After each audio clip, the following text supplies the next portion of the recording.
You ask Tiger to solve. This deals with linear equations with one unknown. The final result is x equals 51. Let's solve it step by step.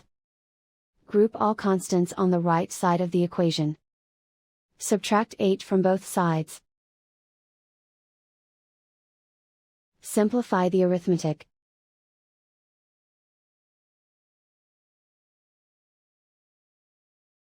Isolate the x. Multiply both sides by 3. Group like terms. Multiply the coefficients. Simplify the fraction. Simplify the arithmetic.